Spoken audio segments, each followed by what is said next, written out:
controls the body, mental, emotional habit patterns, physical, mental, and emotional. It is also the gateway to the superconscious. So it's a fairly important area that we tend to ignore. The superconscious is our divine self. It's our connection with the all that we are. It's creative intelligence, whatever you want to call it. And at that subconscious level, we all have beliefs. Some of the beliefs we're aware of and some we're not. Because we started those beliefs way back when we were born, or earlier, depending on your spiritual beliefs. And those beliefs are all based on emotions. They're based on survival, interaction, experience, and association. Purely emotional based. These beliefs at that subconscious level are pure energy. We all know energy is magnetic. It is constantly radiating out to draw back something that is like itself or complementary to itself. So it will outpicture in the people, places, things, circumstances in your life, everything that is going on at that emotional level, whether you're aware of it or not. And we're going to talk later in the area about tools, some tools we can use to start changing whatever beliefs are in there. Now, if you don't think you have a belief at that deeper level that's getting in the way of you getting abundance, ask yourselves a very simple question. Am I happy?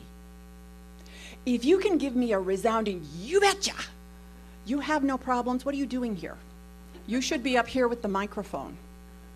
However, if your answer is, well, sometimes, or no, then you know there is a belief down at that level somewhere that's blocking you from abundance.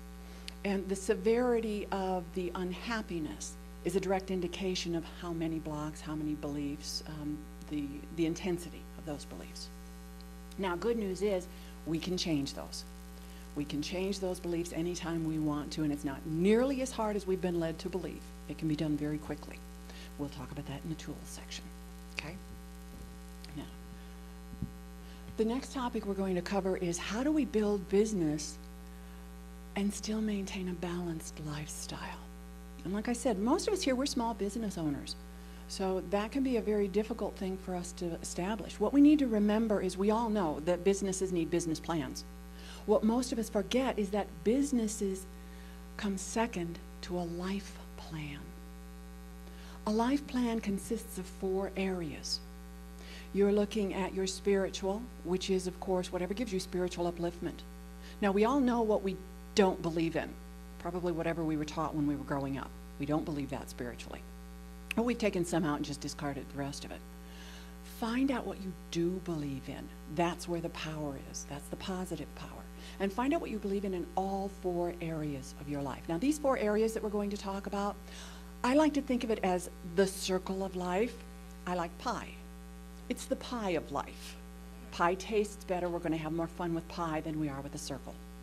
So think of this as the pie of life. You want to cut that pie of life in exactly 4 even wedges. So there's 25% of the pie in each part. That first part, like I said, is the spiritual. Spiritual upliftment I put first because spiritual upliftment is an automatic movement from struggle to grace. It's an automatic learning to go with the flow of life because you feel better. You've got that energy pouring out there and it's saying, hey, I'm feeling good. Life is good. You want to join me here and have some fun? And life says, oh, sure, we'll be right over. Instead of the, oh, God, it's work day again. Oh, God. My first teacher told me you can look at life 2 ways.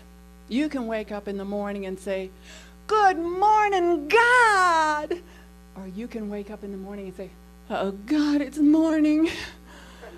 Pick the one you want. The first one is abundant. The second one is not. Yeah, first one. You got it. We're teaching them young. Now, the second area is social. Social is extremely important. It's where we choose our responses to the entire world. Through our responses to the world, we decide who we are.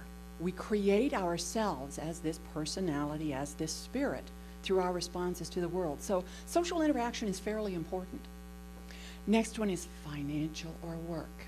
And here in our culture, in Western culture, that seems to be where we spend most of our time, finances and work.